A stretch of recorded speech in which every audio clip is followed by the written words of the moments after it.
Atom fertility Sri Rama Navami సందర్భంగా ultrasound IUI AMH పై 50%, IVF పై 25% తగ్గింపు. ఈ ఆఫర్లు కొత్త పేషెంట్స్ కి మాత్రమే. అమ్మ నమస్తే. నమస్తే అమ్మ జయలక్ష్మి. అమ్మా మనము ఇంట్లో ఏ వస్తువు ఎక్కడ పెట్టాలో అక్కడే ఉంటే మంచిదంటారు, అంటే బాగుంటుంది అంటారు. అది వంటింటికి సంబంధించి వస్తువుల విషయంలో ఏమైనా జాగ్రత్తలు తీసుకోవాలా? ఏ వస్తువు అక్కడే పెట్టాలి, అలాంటి నియమం ఏమైనా ఉందమ్మా? అమ్మ మనకి ఆంగ్లంలో ఒక మాట ఉందమ్మా, a misplaced article is a missed article అని. అంతే, మిస్డ్ ఆర్టికలే. అది ముఖ్యంగా లైబ్రరీలో పెడతారు. అది a misplaced book is missing book అని. మిస్సింగ్ బుక్ అంటే ఎక్కడ వెతుక్కోవాలో తెలియదు కదా. అవునవును. ఇప్పుడు ఏదో ఫలానా రచయిత పుస్తకాలన్నీ ఇక్కడ పెట్టారు ఆల్ఫబెటికల్ ఆర్డర్లో. అందులో ఎవరో తనకు పుస్తకం కావాలి, మళ్ళీ నా దగ్గర కార్డు లేదు, నెక్స్ట్ టైం వచ్చినప్పుడు తీసుకుంటానని ఇంకో ర్యాక్లో పెడతాడు. అతడికి తెలియదు, ఎందుకంటే ఇతడు మళ్ళీ వచ్చే లోపల ఎంతమందో ఎన్నో చదువుతారు. అది అక్కడ ఉండదు. మళ్ళీ ఎప్పుడో ఆడిట్ లాంటివి జరిగితే తప్ప ఆ పుస్తకం బయటపడదు. అప్పటిదాకా అది మిస్డ్. అంతే. అట్లా అది మీరు అన్నట్టు ఇల్లు మొత్తానికి కూడా వర్తించే మాటే. ఇంకా వంటిల్లు అంటారా, నిరంతరం పనిచేసే చోటు కదా అది. ఇంట్లో బెడ్రూమ్లో రాత్రికి వెళ్తాం, పగలేదో 1-2 సార్లు పెడతాం. అంతేగాని వంటింట్లో అయితే తెల్లారుదామున ఎన్నింటికి లేస్తే అంటే 4ంటికి లేస్తే 4ంటికి, 7ంటికి లేస్తే 7ంటికి, అక్కడి నుంచి మళ్ళీ పడుకునేదాకా వరుసగా జరుగుతూనే ఉంటుంది కదా. అందువల్ల అక్కడి వస్తువులు ఒక క్రమంలో పెట్టుకుంటే పని తేలిగ్గా అవుతుంది. ఇది మామూలుగా చెప్పేటటువంటి మాట. ఇది అన్ని చోట వర్తించే మాటే. అయితే వంటింట్లో మనకు ఒక పద్ధతి ప్రకారం ఏం చెప్తారంటే, వంటింట్లో మనం చేసేటటువంటి ప్రధానమైన కార్యక్రమం ఏమిటి? వంట. వంట దేని మీద చేస్తాం? పొయ్యి మీద చేస్తాం, స్టవ్ మీద. కనుక స్టవ్ అంటే మంట ఉంటుంది కనుక ఆగ్నేయంలో స్టవ్ ఉండడం మంచిది. అగ్ని స్థానంలో అగ్ని ఉంటే ఇంట్లో అందరి జఠరాగ్ని అంటే ఆకలి చక్కగా ఉంటుంది, సవ్యంగా ఉంటుంది అని అసలు ఆగ్నేయంలో పూర్వకాలం వంటగది కట్టేవారు. ఇప్పుడు మనకున్న పరిస్థితుల్లో ఆగ్నేయంలో వంటగది కట్టేయటానికి వీలవచ్చు, కాకపోవచ్చు. అమ్మ ఇది నేను చెప్తున్నాను, నాకు వాస్తు తెలుసని కాదు, ఇది ఒక మొండిగా అందరూ చెప్పేటటువంటి మాట కనుక చెప్తున్నాను. అయితే అనుభవం కదా. అంతే, అంటే పెద్దలు చెప్పే మాట వింటాం కదా, అంతకన్నా ఇంకేం లేదు. అయితే మనకి ఆగ్నేయంలో లేదు వంటగది, మరి ఏం చేయాలంటే మనకున్న వంటగదిలో ఆగ్నేయం పక్కన పెట్టుకోవాలి. అప్పుడు మీరు గమనించవచ్చు కూడాను, అప్పుడు వంట చాలా సులభంగా అవుతోంది, తేడాగా ఉంది అనేది కూడా గమనించారు కొంతమంది, తెలుస్తోంది. అక్కడ పెట్టుకుని అందుబాటులో ఉండేటట్టుగా వస్తువులన్నీ పెట్టుకోవడం అన్నది సుఖం. మనం ఎలా పెట్టుకోవాలని చెప్పారంటే, ఎవరు ఏ వస్తువు ఎక్కువ వాడతారో అది ఇలా చెయ్యెత్తగానే అందేటట్టు ఉండాలి, అది లెక్క. ఒకప్పుడైతే వంటకి బియ్యం అయితే అలా పెట్టుకోలేరు కదా, అందుబాటులో ఉండేటట్టు అది ఒక పక్కన దూరంగానే పెడతారు. ఆ గిన్నెలో పోసుకుని రెడీగా పెట్టుకుంటాం. బియ్యం కాదు, పప్పు కూడా కాదు, అవన్నీ దూరం. మిగిలినవి ఏమిటి? నిమిషం ఇలా చేతులు ఎత్తి అందుకుని వేసుకునేటటువంటివి ఏమి ఉంటాయి? తిరగమోత సామాను, కారం, పసుపు, ఉప్పు ప్రధానం. కారం వేయకపోయినా ఉప్పు వేస్తాం. ఉప్పు, కారం, చింతపండు, బెల్లం ఈ క్రమంలో పెట్టుకోవడం సరైన పద్ధతి అని చెప్పి ఒక ఆధ్యాత్మిక గురువు చెప్పిన మాట. వంటింట్లో ఈ రకంగా పెట్టి చూడండి ఎంత బాగుంటుందో అని చెప్పాడు ఆయన.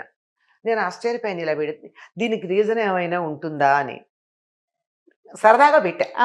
ఏముంది, ఇటు నుంచి అటు పెట్టేది, ఇటు అటు మార్చినప్పుడు నాకు చాలా కంఫర్టబుల్గా అనిపించింది. ఉప్పు అన్నింట్లోనూ వేస్తాం, ఒక తీపి పదార్థాల్లో తప్ప. అవును. ఉప్పు తర్వాత మనం తరచుగా వాడేది ఏమిటంటే, ఉప్పుకు దగ్గర సంబంధం ఉన్నటువంటిది చింతపండు, కారం కన్నా కూడా. ఇప్పుడు ముద్దపప్పు చారు చేసుకుని వెళ్ళిపోయే పరిస్థితులు కూడా చాలా సందర్భాల్లో ఉంటాయి మనకి. కనుక పప్పులోనూ వేస్తాం, చారులో వేసేది ఏమిటి? ఉప్పుతో పాటుగా చింతపండు వేస్తాం. నేను ఆ లాజిక్ తర్వాత ఆలోచించి ఆయన ఎందుకు చెప్పాడా అని. ఆ తర్వాత ఇక బెల్లము, కారము, ఇతరమైనటువంటి మసాలాలు. మీరు పసుపు అన్నారు, పసుపు ఎక్కడ ఉంటుంది? తప్పనిసరిగా పోపులో పెట్లో ఉంటుంది, తిరగమూతల డబ్బాలో ఉంటుంది.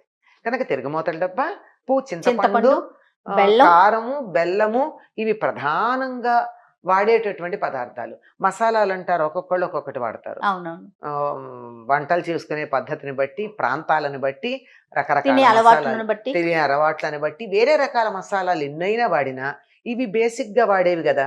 ఈ 4 అందుబాటులో పెట్టుకుని మిగిలినవన్నీ మీ ప్రయారిటీ బట్టి మీరు పెట్టుకోండి. ఈ మధ్యలో మీరు టీవీ ఛానల్స్ చూసినా ఎక్కడ చూసినా వంటలు అనగానే కనపడేది అల్లం వెల్లి పేస్ట్. ఈ అల్లం వెల్లి పేస్ట్ అందుబాటులో పెట్టుకోండి. అది అది తీసుకునేవాళ్ళు అందరూ అది వాడరు కదా. అవునవును. వాడేవాళ్ళు ఏం వాడతారు? అది వాడని వాళ్ళు ధనియాలు వాడుకుంటారు, ఇంకోటి ఏదో వాడతారు. మీరు ఏది వాడతారో మీరు తరచుగా మీ దానికి అందుబాటులో పెట్టుకుంటే వంట సులభంగా అవుతుంది. ప్రధానంగా పొయ్యి మాత్రం ఆగ్నేయంలో పెట్టుకుని ఇటు ఆగ్నేయం పెట్టుకున్నారనుకోండి, ఇటు ఆగ్నేయం అనుకుందాం కాసేపు, ఇటు తూర్పు అవుతుంది, ఇటు పక్క ఏమవుతుంది, ఈశాన్యం అవుతుంది. కనుక సింక్ ఇటు పక్క పెట్టుకుంటే నీళ్లు పెడుతూ ఉంటాయి. ఎడం చేతి పక్క మీకు ఎప్పుడు వంట సూర్యుని చూస్తూ చేయాలన్నారు. అంటే సౌరశక్తి వంట చేస్తున్నటువంటి వాళ్ళకి ఆ ఎదురుగా ఉన్నటువంటి వంట పదార్థాల్లోనూ పడుతుంది. ఒక కిటికీ లాంటిది ఉంటే మరీ మంచిది. అలా చేసుకున్నప్పుడు ఎడం చేతి పక్క సింక్ ఉంటుంది, కడిగేవన్నీ ఇందులో వేసుకోవచ్చు. నీళ్లు ప్రవహిస్తూ ఉంటాయి కనుక ఈశాన్యం వైపు నీళ్లున్న పద్ధతి వచ్చింది. ఇటు పక్క ఆగ్నేయంలో పొయ్యి పెట్టుకున్న పద్ధతి అయింది, తూర్పుకు తిరిగి వంట చేసుకున్నట్టు అయింది. ఇక డబ్బాలన్నీ మీరు అన్నట్లుగా మన వీలు వెంబడి మనం వాడే వీలుని బట్టి పెట్టుకోవాలి. ఇవి మాత్రం తప్పనిసరిగా అందరూ వాడేది కదా. అవునమ్మా.